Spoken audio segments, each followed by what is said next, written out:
You have to understand when someone's going through psychological distress, the way their brain is operating is in stress response. And so it's looking for formulas to figure out what's wrong. And when you can't find it, there are some things that have happened externally, but then a lot of that turns inward. And so then they process and filter everything through their experience, and it doesn't match up with what they've been told, what they've been taught, and so they end up struggling. And so you just help them find the comfort, because a lot of them are trying to work their way out of their illness or their challenge when they should just be resting. And that's just a different perspective that we take in helping them find rest, so that out of rest they find joy, and in joy is the strength of the Lord. And they just start seeing a process of getting better and better and better.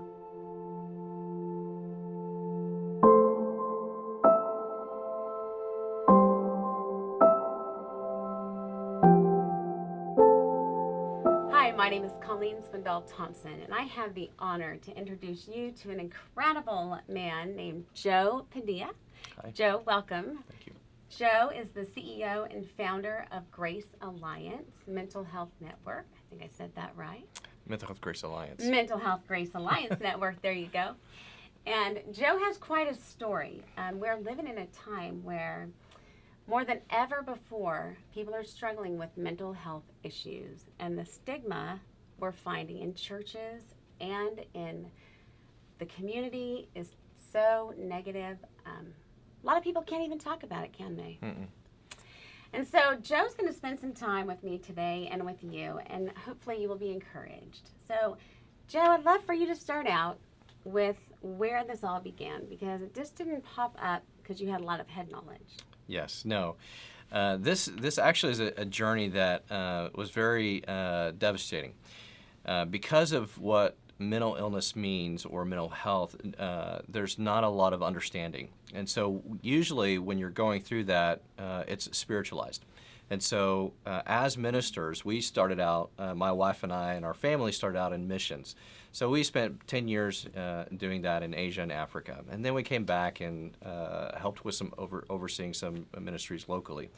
But during that time on the field, my wife started to have depression and anxiety. We did everything we could, but that was kind of protracted, so it was getting worse through the years. And sometimes we actually had to leave the country a couple of times to get her some help.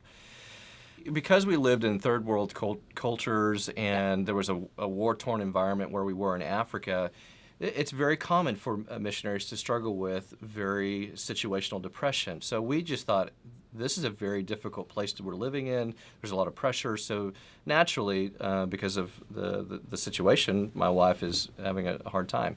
So we just thought, we're just going to get some extra help. And we understand in ministry, you just need help. So most understand. Yeah, most understand. But I was seeing this at a very devastating level, which was a little bit more than normal, I guess. And so when we left, we got counsel from our leaders, we got help from them, we started the medication, they were sending medication over. So we thought we were on track, but nothing seemed to work.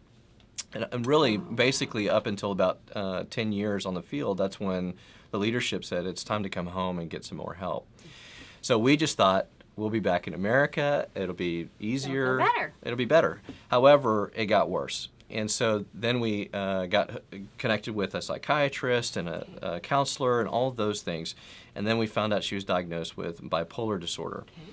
Then that became very difficult to understand. What does that mean? And so as a husband and as a minister, I just thought, this is not going to be. We're going to pray this away, and we're going to get back to our vision. And I'm going to get out my hammer and my screws, and I'm going to fix it. We're going to fix it. And so that's kind of the attitude. However, that didn't work. And everything kind of culminated to the point where after 2 years being home, that we literally had to step out of ministry. And I had to take care of her and get her way more professional help, and it wasn't working.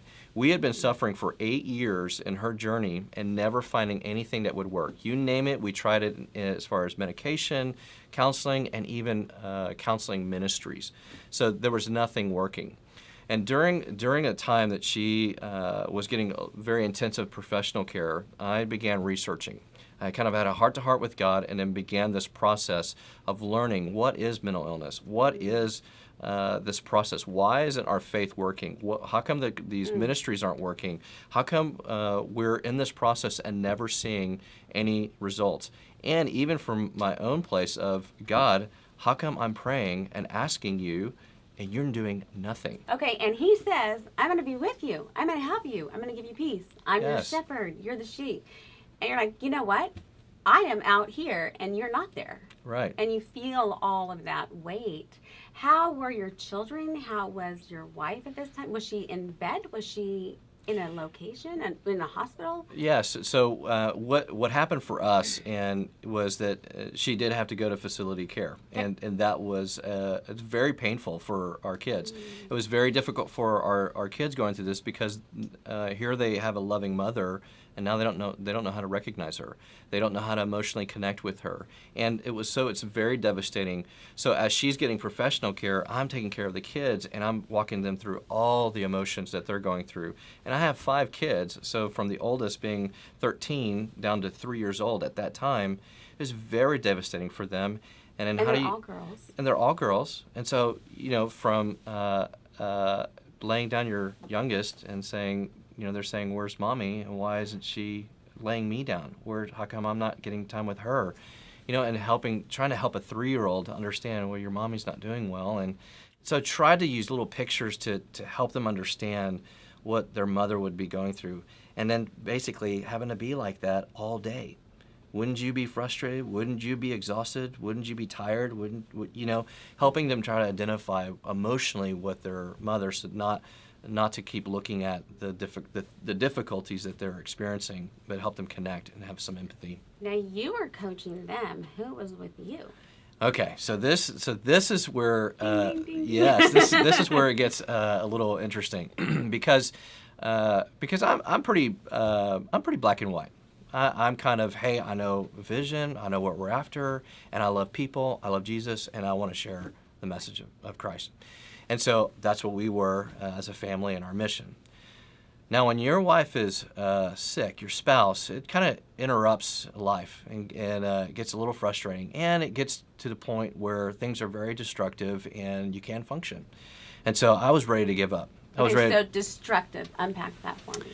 Destructive in the sense of how she was able to relate with the children and myself. And so there was a lot of factors in that. And so with the bipolar disorder, in a very, there's a lot of agitation, a lot of manic type of behaviors that are, they can't sleep. There's just unhealthy structures and boundaries, and she'd be gone at certain times just because of the impulsivity.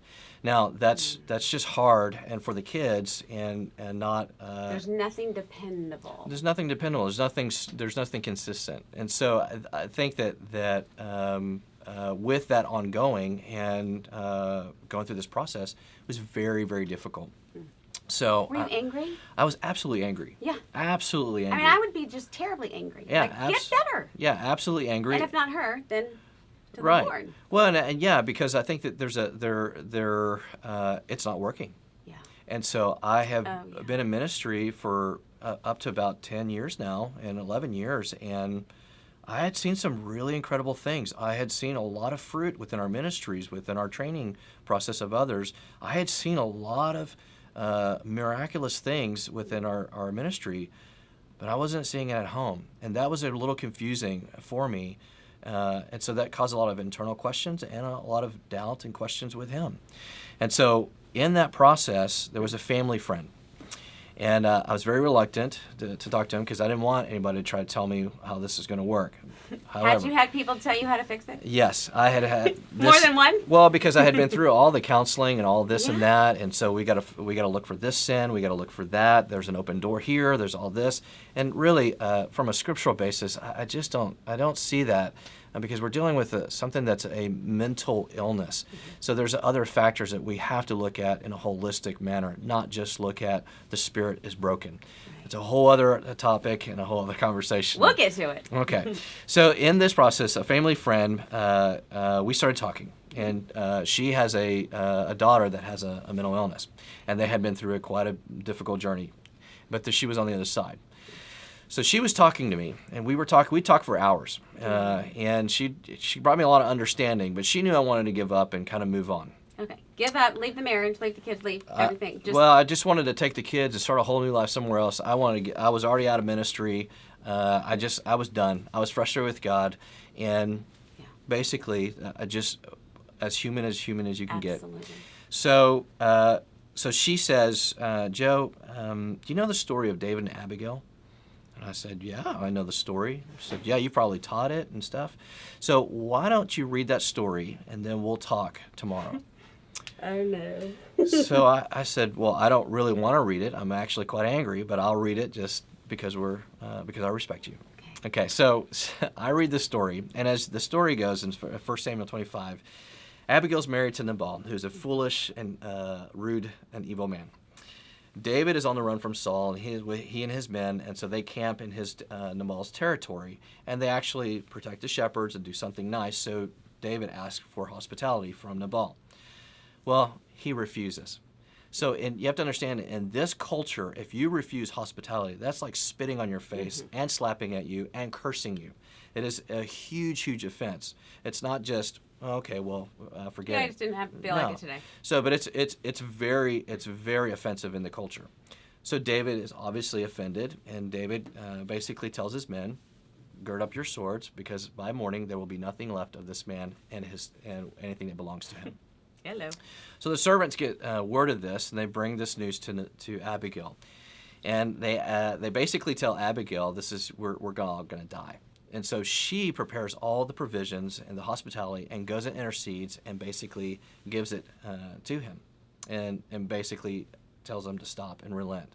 Yes, he is a foolish man, but it's basically all I got. So as I'm reading the story, I'm thinking, I'm Abigail, because here I am. Because of this situation, the emotional torment that we've all been going through for herself and for all of us, and the debt that we've incurred because of all this medical care that we've been trying to do, and we don't have a lot of money, so we've had to empty out life savings to do this, and so here I am trying to hold back the destruction that's impending on her. And trying to hold the spouse back doesn't realize where she's at. And you're serving everyone in your family and trying to answer questions. Doing everything. And, and feeling alone. My pastors and elders, they're close friends, but they didn't understand. But they loved me well. So there's no issue there. They just didn't understand. And so I'm telling this story. We're talking the next day. And so I'm saying, okay, I'm Abigail, and it helps me understand. And she says, Joe, you're not Abigail. You're actually David. You see, Joe, you're playing the fool, just like David is. You see, Joe, yeah. So she says, Joe, you thought that you were going to get into ministry, plant churches, and disciple and teach, and have this amazing ministry, which is good. And so you thought that was going to be your path, but instead you got a sick wife, and you want to throw it all away because you didn't get what you wanted. And she said, Joe, can't you just hear Jesus say this one thing to you? Can you just hear him say, will you just love her?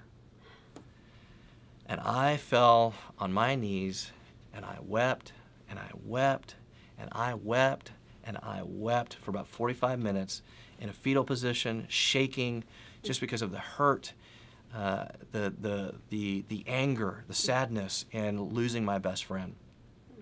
And I got up with still hardness of my heart, but a willingness in my spirit, and I said, I'll learn. I'll try. And so that began the journey of researching what is mental illness. Again, why is my faith not working? How come we're using these ministry methods and they're not working? Why isn't this counseling working? What's going on here? And so I've started to learn that we are going through what's called a treatment box, what I call a treatment box. Medication, and you get your counseling once a week if you can afford it. You go through this process, and that's supposed to fix you. However, what I was researching and finding that there's actually a recovery process. There's a place of a holistic way of really helping them recover. And so as I did this research, it took about a 2-month journey of learning how to communicate, how to work with her, and then realizing how I could really help her. So in essence, after this 2-month journey, I basically fired everybody. And then I got the right psychiatrist. You did a little bit of the David thing. Well, I did in the sense that... But in a right way. But I started to learn what really is the method here, and nobody's talking about this. So I got a new psychiatrist that really followed a great philosophy. Okay. I got a therapist that she could really connect with and really start working with her in an appropriate way, and we changed completely the way we lived. There's a whole different manner of how we lived, structure and routine and holistic way of really helping her. So we started that process, and then what we found was month by month, she started to recover. We had, for 8 years, ongoing suffering, and now month by month, we're seeing absolute progress. And so it took about a year. She was on 6 medications about that time. And after about a year, she was starting to wean off her medications. And that year-long period, she finally said, I feel like I'm myself again. But we kept going and going. I wasn't in ministry. I'm doing side jobs. We're living off savings of whatever we can. We're in debt. But we are seeing her get better and better and better. And after about a 1.5-year journey, she was able to wean off all of her medications and down to 1. And even to this day, she's only on 1 at the very lowest dose, and which I think the doctor is saying, I don't even know if it's working, but I don't want to take it off. But we're still in that process, and we live this process. And to this day, she hasn't had an episode since. She lives. Now, it doesn't mean that we don't see the rumblings of mental illness or anxiety and things, but we know how to manage it. So we no longer go in the pit, we skirt around it, and we have joy. And so this is a journey that can be managed. And I know from absolute devastation that there is actually a desire to see the joy of the Lord in this process. Yeah, so from that experience, that's where I also met Dr. Matthew Stanford. At that time, he was a Baylor professor of psychology and neuroscience, and he since then moved on to the Hope and Healing Center in Houston. We became good friends, and he helped us navigate that journey from a professional sense, and we also became very close friends through that. However, when I was getting into this journey and starting this process with my wife, I had this thought. You can do this for other people, and you can really help them, and to do it the right way. Yeah. And then after I had that thought, I said, absolutely not. Are you kidding me? Lord, I am not. We have just been through the most hard thing in my life, in our lives, and I am not about to go jump into someone else's. Forget it. I just want to get a job, white picket fence, minivan for the kids, and you know what? Yeah, I'm good good. To go. I'm good. But that thought just didn't go away. And I was going through my own healing journey. And after about 6 months, I had this heart-to-heart, and I didn't feel like God was calling me into a ministry. I actually, more beautifully, I felt like he invited me. I felt like it was more of, here's what I want to do, and here's what I am doing. Do you want to come? Do you want to be a part of it? God's not in for your reputation. He's in for your heart.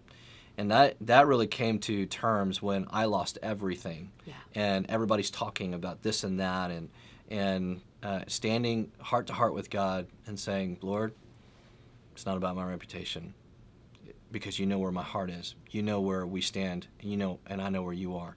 Were there people who really betrayed, okay, let's take it from the extreme of betrayal to gossip and little whisperings, and were you even going to church? No, because she couldn't handle it. Right. So we actually had to pull out, and so we, because that was part of our journey, and but the thing is I stayed connected to my key friends, and and as well as for her, we had people would visit and have some fellowship in that sense. So, but I remember asking a friend and saying, what's going on? Are people saying stuff or whatever? And he just kind of in a shy way just said, yeah, they're saying some things, but I know you. It's like, that's okay, because the thing is that we have to be in a place where, you know what, my heart is in the right place, Lord. Right. I'm doing what is right and what I know is best. And because I don't show up on Sunday morning doesn't mean I have fallen away. It means I am in a restorative process. And church is happening at my house, and worship is happening at my house. the presence of God is at my house. And so from this place, we are secure. And so I love that, which leads me to something I found about community. Let me get on my glasses here, but it's about community. And I got it from Johnny's book on pain and suffering. The word koinonia, which means community. Koinonia is a New Testament Greek word which means communion or fellowship among Christian believers. Paul's letters to the churches admonish them to build up one another and commune with one another and with God. Church was never meant to be a place people simply visit for worship, but rather a shared community of friends to share in one another's journey. And then she quotes another one that says, koinonia is not simply a matter of transferring a piece of knowledge or material possessions.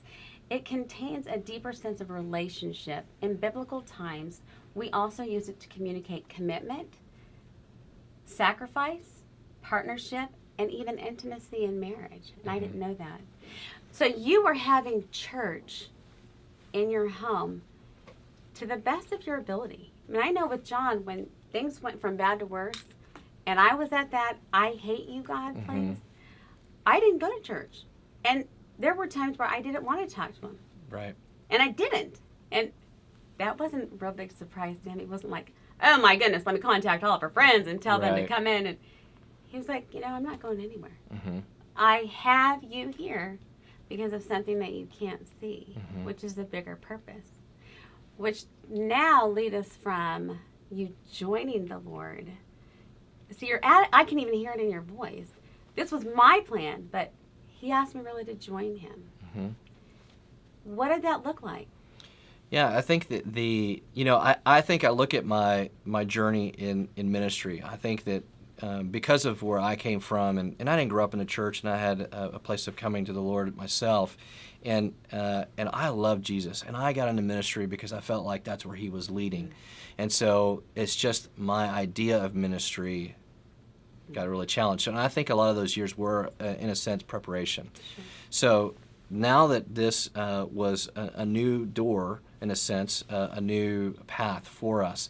At first, obviously, I didn't want to be involved in it, but as I started seeing, and I had much more wisdom and understanding now as far as how this works, and thought we could really help people. Yeah. And that's where Dr. Stanford and I, we had long conversations about how we could help people. And he said, I've got the same vision, I've got the same heart.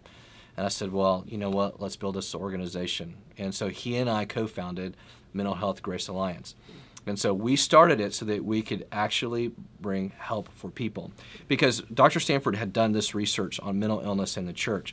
And when I saw his research, I sat back. Profound. I said, this cannot be. This cannot be the story of the church and this population. When you have a quarter of, you have 1 in 4 of our population that is, in a given year, has a diagnosable mental illness. That's a lot of people. And how are they showing up looking so good? Right. So then you have the church, and then his research shows that on any given Sunday, 27% of the congregation is dealing with some sort of mental illness, either themselves or a family member. So they're at church anyways. And then what's really was profound is that when people that had a mental illness and they were going to the church, what his research revealed was that 30 to 40% of them were being told that mental illness doesn't even exist. It's basically sin, weak faith, or a demonic influence in your life. And so I just thought, this cannot be the story. I believe that Jesus, his heart, is way bigger than this. There is a better way to do this. And that started this aspect of not anger, but a place of we could really change the game and really help the church be the church. I love the church.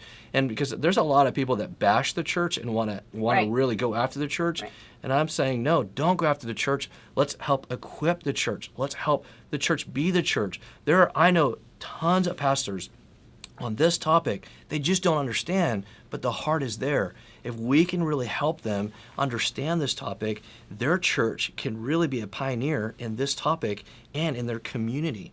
And so that's where we started the Grace Alliance, where we can really help people that are going through this journey. We've learned how to navigate this. So Dr. Stanford and I, we put materials together, and we started helping people in that consulting kind of way.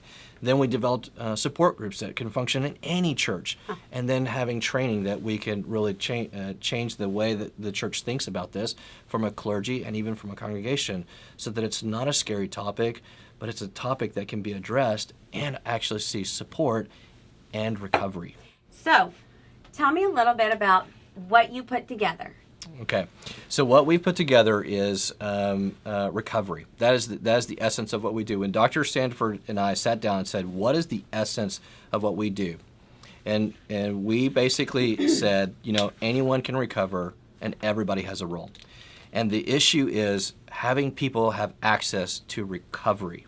Okay, I have your recovery definition because I want to put it on my wall. I love it. It's so good. Recovery is a strength-based and holistic process of change that focuses on self-management, community support, and a rebuilding of self-worth and a sense of purpose. Okay, there are 4 key things there. Self-management, community support, rebuilding of self-worth, and a sense of purpose. Unpack those 4 for us. Okay, so I love that. Okay, so the thing is that I find that a lot of people that come, they have a belief system. Okay, and so they're using this belief system, and what I sometimes call it is kind of a religious default, and so that they don't know how to apply those truths or even the process in helping them get better. Okay. So anybody can memorize scripture, right?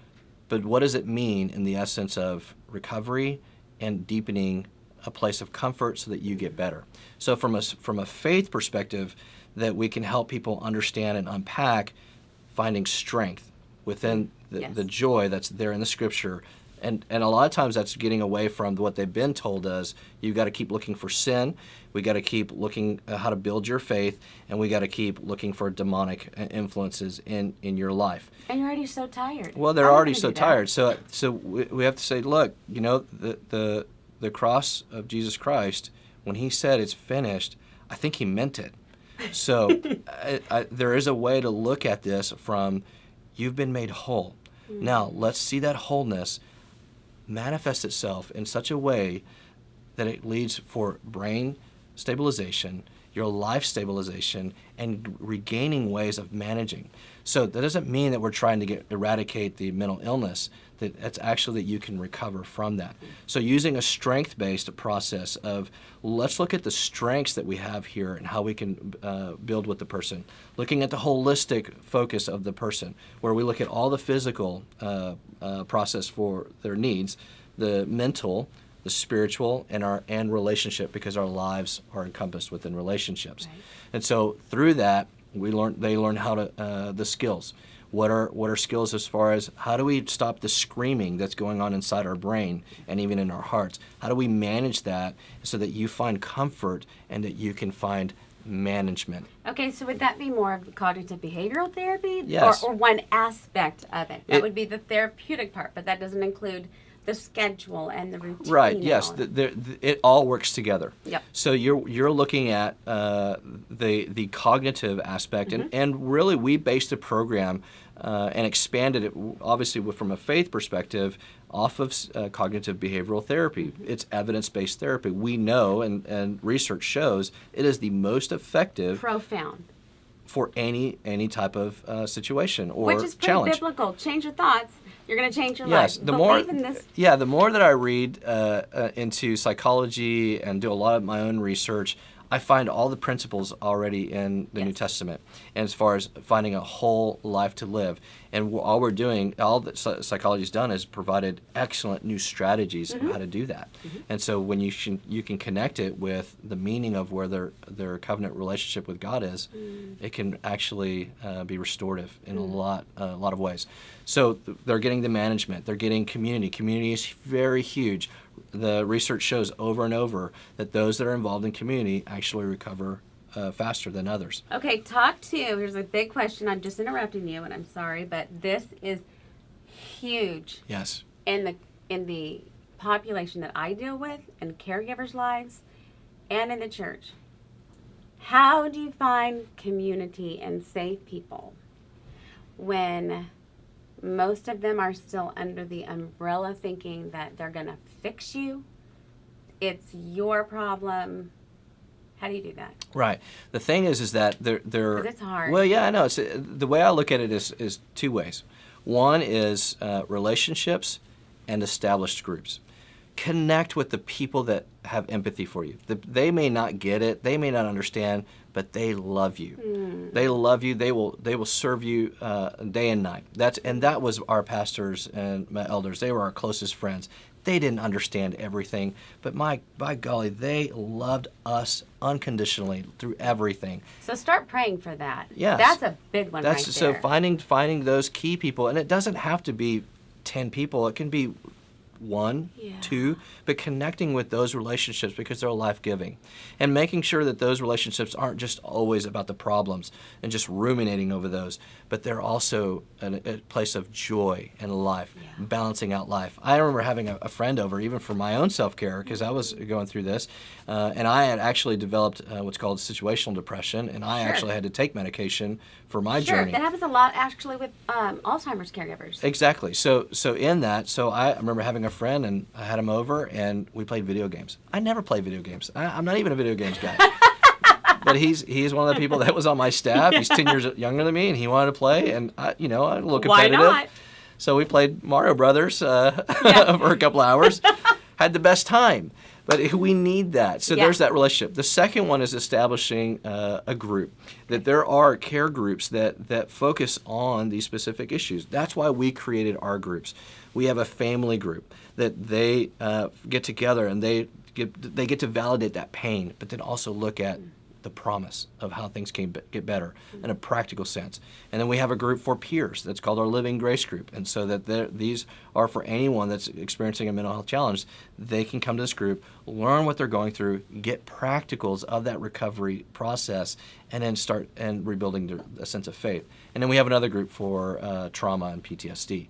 And so these are established groups, but then there might be some other groups that are out there within the community that they can be a part of. So I would say that having a key connection with relationships, but then also groups. And then we actually teach that within the group for our peers and even for the families is that there's one of the topics is community.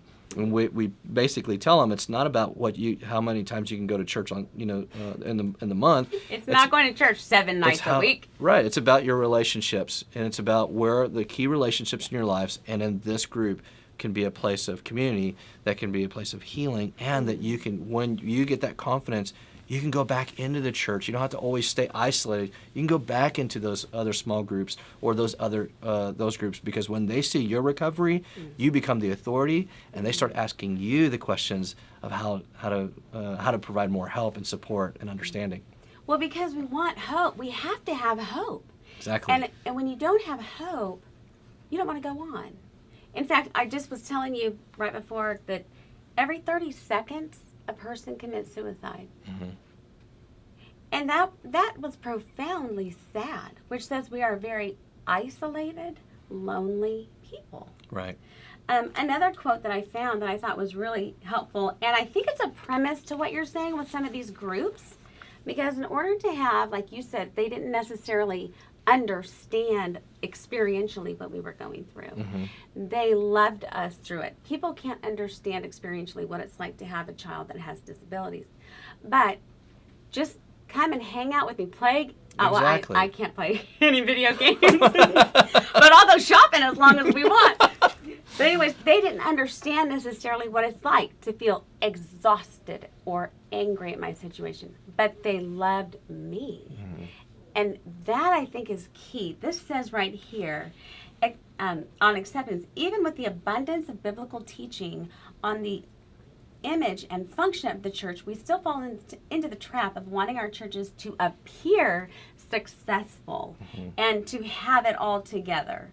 We prefer members who wear the right clothes, drive the right cars, and know the right vernacular. But this is an illusion, like you just said. It's a belief that's not really a correct belief.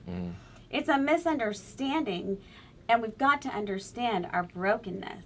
Michael Bates says, for us to understand the power of God working through his people, we must understand two things.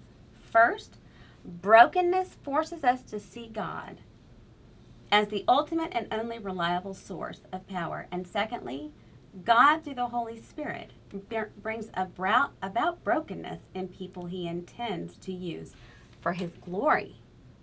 So you were broken, and your wife was broken, and now you're able to be used for his glory. Isn't that amazing? Mm-hmm. But you have first steps, daily steps, difficult steps. Exactly. I got it right. Yes. Tell me a little bit about each of those. Is Yes. this what you would say as you go into a group? Let's say a pastor calls you and says, listen, I just saw this, 1 and 4.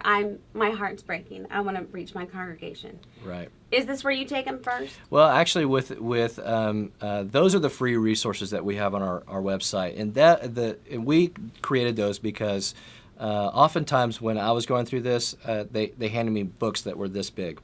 And so then I got this book, and then this book, and I can watch a commercial. Yes, exactly. And so when Matt and I, Dr. Stanford and I, we got to provide something quick and easy to help. That's exactly what this is. So helping families navigate this journey. So first steps is basically, how do you understand this? How do you understand the mental health care system? What do you understand the whole process of what's needed here? And show them and give them the education that they need to get the things started and what to do. It looks like this. It's on the website, and I downloaded it, 9-page PDF. You need to get it. So then the good. So you go through all of these things. Yeah. So assessment, evaluation. Exactly. So that they understand what the process is, because, for example, many times that they'll go to a counselor or even a psychiatrist and they'll get a diagnosis. Okay, well, that's a really good category of what they're probably dealing with. But when you have somebody that's in the middle of an episode, they can look like a lot of different things. And so really what we encourage is, that's a good understanding, and it's probably 80% accurate. Who knows? I don't know. However, if you really want a full analysis, might want to look into getting a psych assessment or an evaluation. It's a 6-hour evaluation where they'll look at everything, and that will give you a little bit more basis of understanding of what might be going on here. Right. So then that way, if you have that, then as you're working with a psychiatrist or even a therapist, they have the information, they have the testing that they've really been able to look at and see. That would give it a little bit more basis of, and so because I can't tell you how many people I have worked with that they come to me and they've been told a label. They've been told a label, and I just go through the basic questionnaires of trying to understand, and I've done my homework, so I kind of know a lot of these things. I'm not a professional, but oh yes, you are. Well, you started this place. You're a professional. Well, the thing in the sense of it, as far as a professional therapist or a psychiatrist, I know a lot from the journey and working with tons of others. So it's sad that they're getting a diagnosis, and I'm just reviewing from the DSM and the manuals. I'm not seeing it. And so then I go, give them some feedback so that they can get further evaluation, and the further evaluation comes back different from what the psychiatrist. Even, it just, there's so much more that we have to look at as far as navigating the mental health care system. That's what this is there. Well, okay, now you also include, which is very different from what you're going to get from a psychologist or a psychiatrist. You mentioned holistic a lot through this. And you include a routine, a very practical routine. You include examine your sleep. Right. You include what are you eating? Right. Is this food allergy related? My daughter has some chronic pain issues, and she found out, well, when I eat this certain diet, I feel so much better. Well, that feeling better led to her feeling better all the way around. Right. So do you encourage or do you teach them this whole bigger picture rather than just go to the doctor, take a test, get your meds, and go home? Right. And live by a label. So that's why we have daily steps. Okay. So now we're off to our second one. Look at, I'm making a mess over here. No, it's like great. my house. So daily steps is basically understanding in a very, very basic way Yes. of what is the holistic way to think through this is helping them in the recovery process.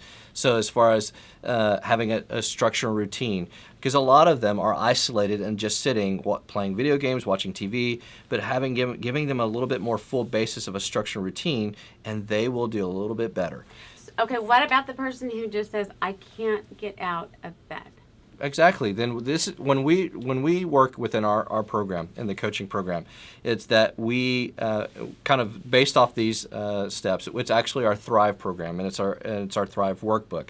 And so what we do is we go very detailed in that whole process. And so that's the Thrive workbook you can purchase, but it's the detailed process of the daily steps. All right. So in that, but however, when we're working with an individual, Right. we work off of what's called whisker goals versus stretch goals. Okay. So stretch goal is I'm going to lose 50 pounds this year, and I'm going to do that in 2 months. Well, that's a good stretch goal. Sounds like one of my goals. The whisker goal is basically what can you do this week, and what's manageable, what's achievable, what's possible. You break it way down. Absolutely, because they need to be empowered to see progress, not continue to work for the goal that's way out there and they don't see progress. And so you have to work. And so when I'm working with an individual, no matter what the diagnosis is, let's say we're working on sleep or food or nutrition or even exercise. So even with the exercise, I'm so depressed, I can't do anything. Okay, so can you walk? Okay, so all right, so can you walk 5 minutes, 10 minutes a day? Once or twice a day? Okay, and so they start. Okay, I can do 5 minutes. But see, what I'm getting to do is I'm getting them to think about how they can start incorporating different things within their lives. So self-management skills is coming out of Exactly. So the self-management is empowering them to be in charge, so that they're in charge of whatever diagnosis, not the diagnosis in charge of them. that. So okay, so you put this into you are a person who can be functional, but we have hit some road bumps. Right. So we're going to get you back to where you need to be, and that's in the daily steps. That's in the daily steps. Now, Okay. so then from the daily steps, and then the difficult steps. Right. And that's really when there are destructive type of behaviors that your loved one is experiencing or they're going through. Then what are ways to help manage that? And those are just basic ideas and tips to kind of navigate that journey and start establishing ways to help the individual and setting up good boundaries within the family and start learning how really, again, how to navigate that difficult journey. What about with the routine? Because I work in a population that, like for example, we had one of our loved ones is mid to pretty serious stage Alzheimer's. Mm-hmm. Got lost on Christmas morning. We had a great routine set up for Christmas that even fit in with my son's needs for all of his disabilities. This person was lost for 6 hours. Blew that Christmas routine right out of the water. Right. So what do we do with the frustration? I know part of self-management is frustration tolerance. Mm-hmm. Talk to that issue. And I deal with this all the time because you've got people who are so severely affected by the symptoms that they're going through, it affects their functionality. And so when we work on this, that's where we're working on the different pieces that help them feel like they're moving forward. So when we talk about structure, we're talking about, hey, let's get a good sleep routine back in place. Let's get a good structure of how you eat and when you can eat. So let's understand why. And even exercise. So you're looking at those different pieces, but then also what are the joys that we can structure in? What are the things that would be helpful for you? So when we look at this, I often say this as a beginning process is, so let's look at it this way. If you could do one thing in the morning that would be absolutely fun and joyful for you, what would that be? I bet a lot of people can't even answer that. Yeah, so but see, we help them explore that. Okay. And then the second thing is, what's one thing that you can do this morning that would help you feel productive, even if it only lasted for 5 minutes. Perfect. Great. All right, so now let's take the same principle and let's do that in the afternoon. So what would be one thing that you can do that's joyful in the afternoon and one thing that would be productive for you? And in the evening, you're off. Just relax, chill out, play games, but be yourself. And from that you start building. You build and build, because you can't give them, well, for 4 hours, you need to be doing this, this, and this. I'm going to give you a book to read, and I'm going to give you a workbook to go. Right, because they can't focus. No. It's not processing very well. No. So that's why we start with these minimal steps, Yes. and then you start building momentum off those. And I tell them, we're going to get started on this process, and even when we work with families, I'm going to tell you that you're going to try all this stuff, and it's not going to work this week. I'm going to tell you right now, it's going to be a process. I hate that answer. And I hate that answer, but I want to tell them that, you know what, it's going to take time, because we need to look at this not as far as days to weeks. We need to look at this from months to years. And that's what we mean when we say recovery, because we're people and we're growing. And so the way the brain works in as far as forming new habits and new structure and routines, the brain is wiring itself for these ways of living. So you're developing new neural pathways for these. So it takes time as for your brain, and so that you start learning this process. But I'll tell them, you know what, it's going to be really hard. However, that's where we keep learning. Let's see how it goes for this next week. Well, it didn't work. Okay, so why do you think it didn't work? And then we start helping them discover why, and then they start finding their own solutions of how to do that. And so that's what we're doing in the coaching, is helping them find why it's not working, so that they can get solutions to start seeing what can work and start building for themselves. And so it's very common, even when I'm working with the boundaries with the family. And I'll tell them, you know what, you're going to go home, and they're still going to fight you on it. And you're going to have this conversation probably 15 times, and you're going to get frustrated, because it's messy.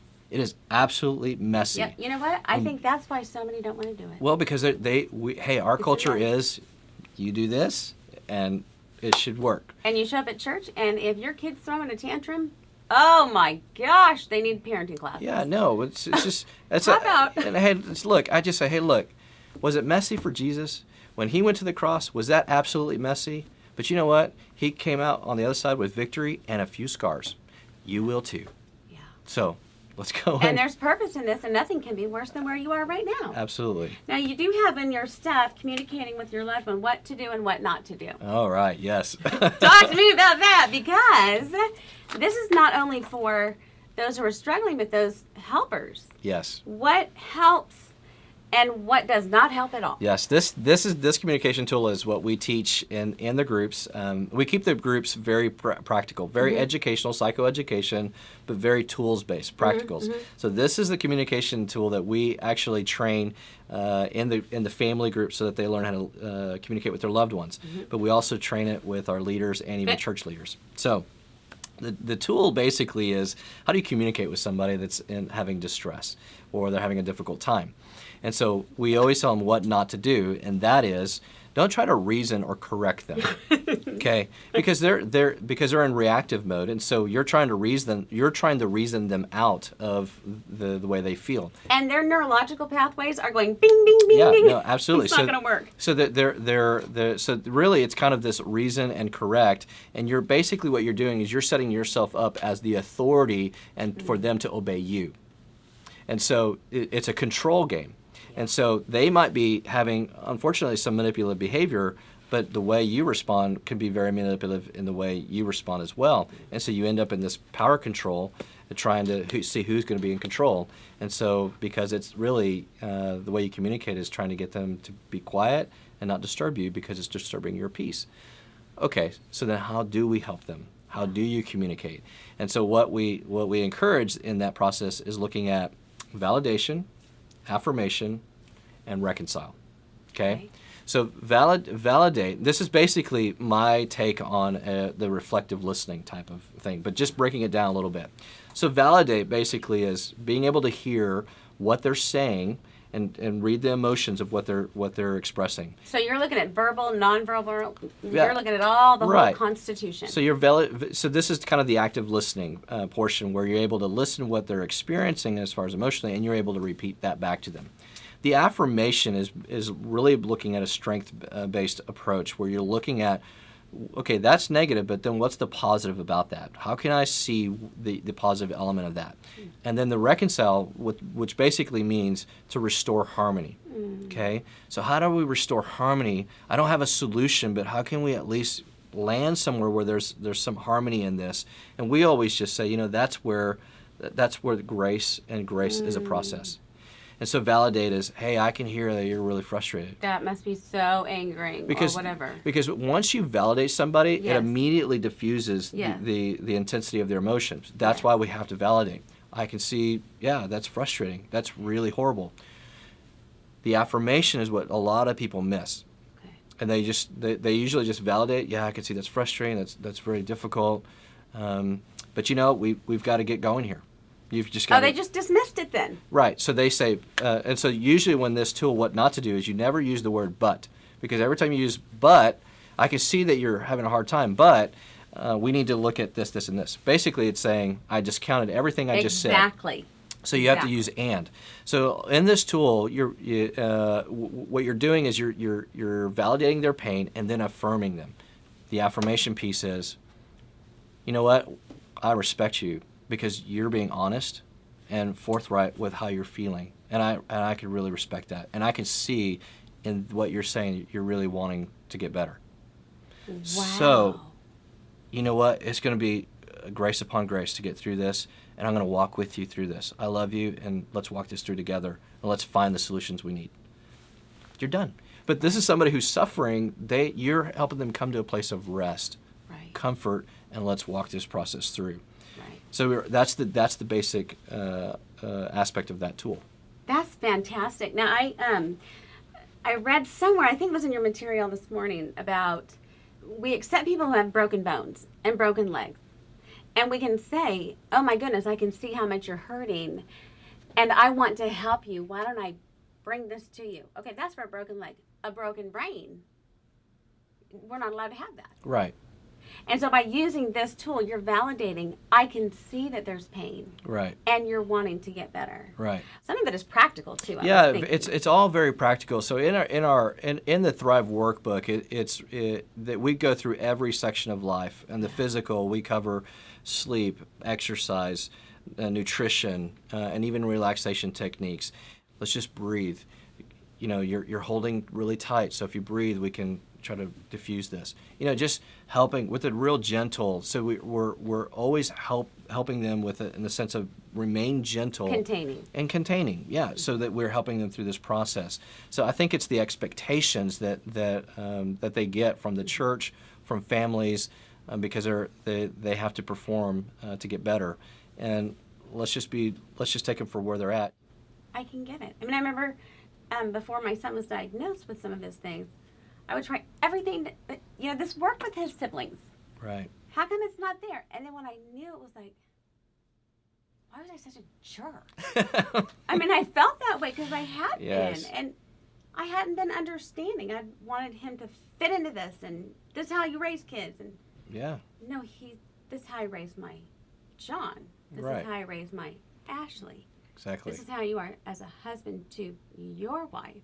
Yeah, because I think that you have to understand when someone's going through psychological distress, the way their brain is operating is in stress response. And so it's looking for formulas to figure out what's wrong. And when you can't find it, there are some things that have happened externally, but then a lot of that turns inward. And so then they process and filter everything through their experience, and it doesn't match up with what they've been told, what they've been taught, and so they end up struggling. And so you just help them find the comfort, because a lot of them are trying to work their way out of their illness or their challenge when they should just be resting. Yeah. And that's just a different perspective that we take in helping them find rest, so that out of rest they find joy, and in joy is the strength of the Lord. And they just start seeing a process of getting better and better and better. And I can tell you, I've worked with individuals that have been on a little bit more on the minor level with depression and anxiety. And most of those, after about a month and a half, they've worked through all the structural changes in their lives, and then we start getting into the belief system about themselves, God.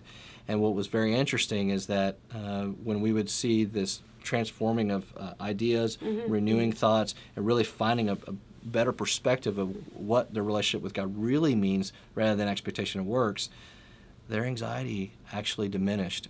And I have 2 people that I worked with that after about a month and a half, their doctor took them off all their meds. because they just didn't need it.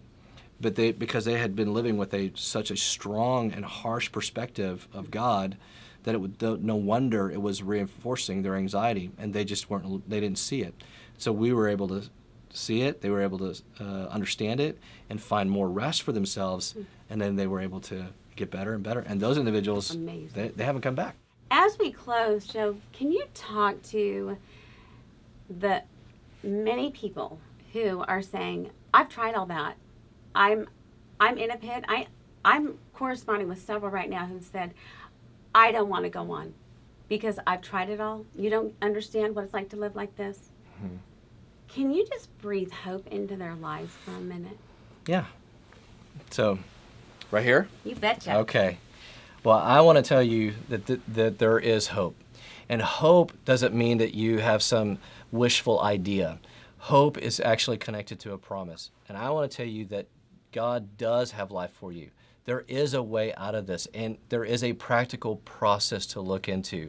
I want to let you know that you are not as broken as you think you are. You are not as imperfect as you think you are.